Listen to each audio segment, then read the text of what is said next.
you started doing some no-till. Yeah, we've definitely moved towards a no-till a little bit more. I think I call myself about 25 to 30% no-till. And then we've with this 2024 Missouri River flood, I ended up trying my first cover crops. So we got some cover crops out there, little rye mix with turnip radishes, and then I threw some vetch in on my corn acres just to Hmm. help with the nitrogen levels. I was pretty hesitant about doing it. I came up with it through a tillage family, so we kind of just like to till everything. So you're planting into a garden in the spring, but kind of seeing how these planters are working now, I mean, they can get to some amazing materials. So I'm thinking I see the movement going towards more sustainability and more no-till. So just trying to adapt it on the right acres and see how I can move it to more acres here. Sure. So I Yeah. thought it was jumping to the boat, but I think some of that sustainability stuff's going to get here sooner than we think. Yeah. So That's good. The benefit of the cover crops is, as I see them, is you have roots in the ground all the time. mm-hmm. And I think in this part of the country, that's very helpful because that means you're not having stuff blowing away. Exactly. If you leave Yep. exposed dirt, our winters, we don't have as much snow cover here in the winters we used to. Mm-hmm. And We get plenty of wind. yeah, we get plenty of wind in this part of the country, and keeping the ground covered, seems to be a good way of reducing wind erosion.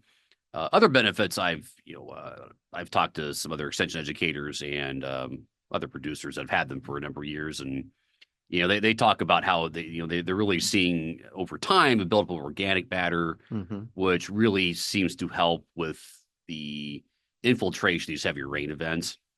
Okay. And my big thing is we're likely to get more big chunks of rain at once. Yeah, And it if we seems to be what it's looking like. Right. And if we could hold more of that in the ground, that's all the benefit. And if you have Mm-hmm. higher organic matter, higher soil carbon rates, then you're probably able to retain more of that for longer.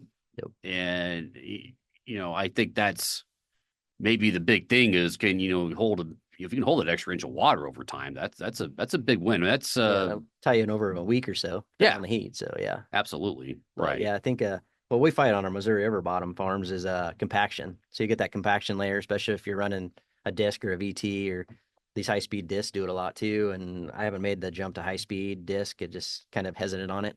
It's right. I mean, it looks like a nice tool on top, but I think we're just fighting compaction layers.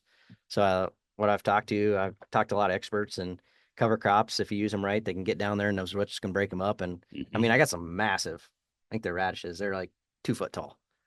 So I Really. mean, that's got to be doing something.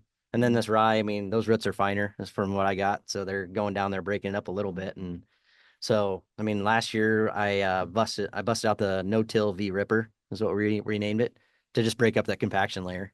Because and it's been in the weeds maybe 7, 10 years.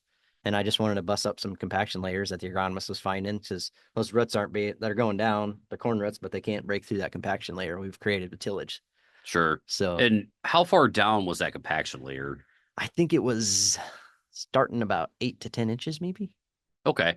It's like the So roots weren't really penetrating it at all, yeah, or they're having a tough time because they're not going straight down. They start going sideways a little bit so they sure. could find that soft spot and go down more. But we Yeah. weren't having like standability. It wasn't a standability issue. It was just like those roots couldn't get any deeper faster, I guess. Right. Took a while to bust that compaction layer, slowing up root growth. And not being able to go down past 8, 10 inches is a problem Mm-hmm. because we Yep. don't typically have enough moisture to keep that top part of the profile Right. consistently moist. Yep. Yep. And that dries out faster. So, yep. So just playing with some stuff like that, and then that's why we kind of named it the no-till ripper. So if we bust that compaction layer, we can eventually here just start going to no-till. Because I mean, once you have that compaction layer up, you can start adding that organic matter and Hmm. start the next process towards this no-till movement stuff.